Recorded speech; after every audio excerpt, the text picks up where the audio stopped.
I'm not exaggerating when I say that experimentation has brought the biggest results to my company. Sometimes it's multiplied my business by 2x, 3x, or even 4x. Now, today what I wanted to do is share some of my experiments so you can learn from them and get better. Hey everyone, I'm Neil Patel, and today I'm going to share the craziest marketing experiments that I've done and why they work.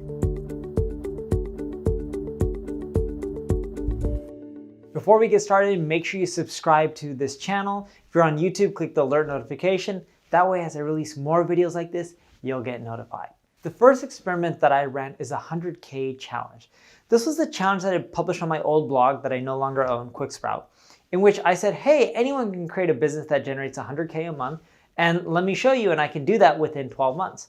I created a nutrition site. My audience picked the niche. I don't know anything about nutrition other than I'm skinny because of genetics. Thank you, mom and dad. So I created this site around nutrition. I didn't use my name. I wrote a ton of in-depth content. I did outreach to build links without using my name again. I had a lead acquisition strategy in which I collected emails, and then I dripped people and I tried to sell affiliate products.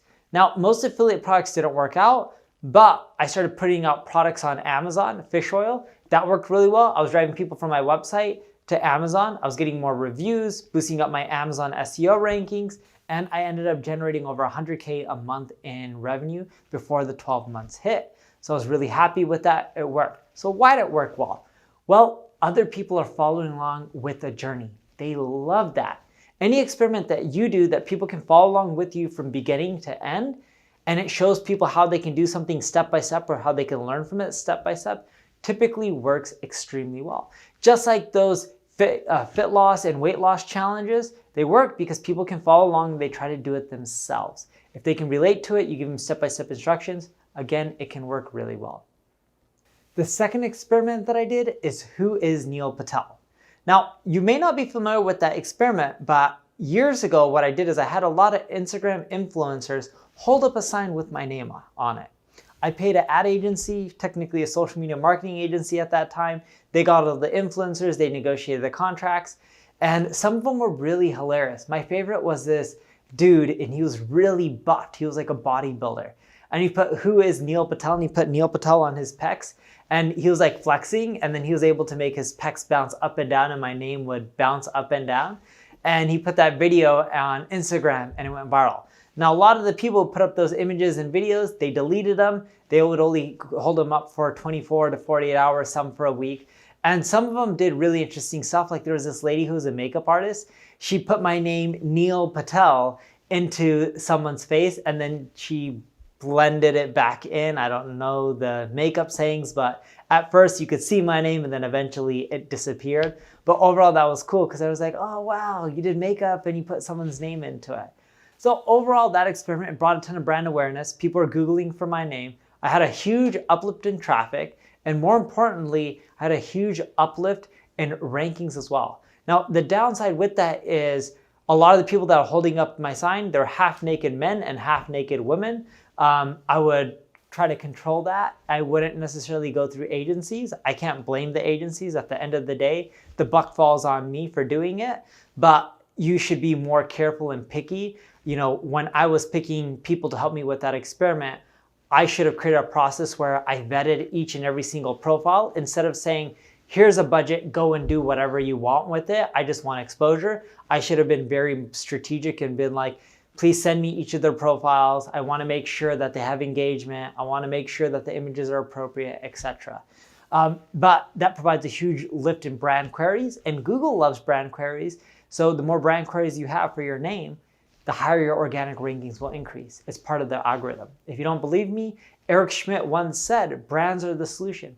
It's how you sort out the crap from the good quality sites. I'm butchering the quote, but you guys get the point. And he said that quote, it was on Ad Age, which is where I originally found it. My third experiment, expanding to Brazil. It was one of my most favorite experiments. And the reason being is I got to learn and get to know marketers from all around the world. I started with Brazil. Eventually I went into Germany and Italy and Japan and China and all these other regions. But Brazil was the first country I really expanded into. And the thing that I learned is when you want to expand into a region, you need partners there feet on the ground. Without feet on the ground and people who understand the cultures, people who can be there to promote you, you're not going to do that well. We saw huge potential in that country because I was at a conference. I saw that a lot of people there, they want to learn, they have money, why not expand? They have a good GDP. GDP is important. Look for countries with big GDP, not necessarily GDP per capita. I found that the bigger the GDP, even if the GDP per capita is smaller, it's okay, you can still do well. And when I went into these regions, the reason this experiment was amazing and awesome is English is competitive. Portuguese, not so much. Even Hindi in India, not so much. German, even though German economy is strong, still not as competitive as English. So when you translate your site and transcribe your content to all these other regions, you can do really well. The market these days in marketing is no longer a domestic market, it's a global market. That's why in the stock market, when you see things like trade wars or tariffs, all that, it affects all these companies. The reason being is Apple, Google, Facebook, Microsoft, they're no longer just US companies or just companies that are American, they're global companies. International expansion, translating, transcribing your content, huge win. You should definitely try it out. It's not that competitive. And funny enough, I got that advice from a Google employee and it was the best advice I ever got. They're like, Neil, you create all this content for English, translate it into other languages. It's not competitive. You'll rank and you'll dominate really fast. The last experiment, and this is one of my funnest, if not my favorite experiment overall, was Uber Suggest. I bought it for roughly $100 and something thousand, I think 120,000. And I had a mission. I'm like, why can't marketing tools be simpler and free? Why did they have to cost money? Released it. It's grown extremely popular over the years. And I prefer this approach over building it from scratch, because when you build something from scratch, there's no guarantee it'll be popular. Buying something that's already popular and then expanding upon it is really easy. Started off as a simple keyword tool, but then it revealed to be really huge, potentially, right? In which I can add in site data, tracking rankings, the SEO analyzer, backlinks, all this kind of stuff. And the reason I love this is the tool now makes up the majority of my traffic. It's more popular than my text-based content. So if you want to end up generating a lot of traffic, it's actually easier to do it with the tool than it is to create content. And in the long run, it's cheaper. You'll be like, wait, I can write content and forget about it. Not really. Google now wants you to update that content, keep it fresh, up to date. If not, you'll notice your rankings tank over time. So with the tool, you don't got to keep updating it as much, especially when it's free. Still brings in the traffic, and you don't have to update it as often as you have to update content, in my opinion, once it's up and running and popular. So if you need help growing your traffic, running experiments for your business, check out my ad agency, Neil Patel Digital.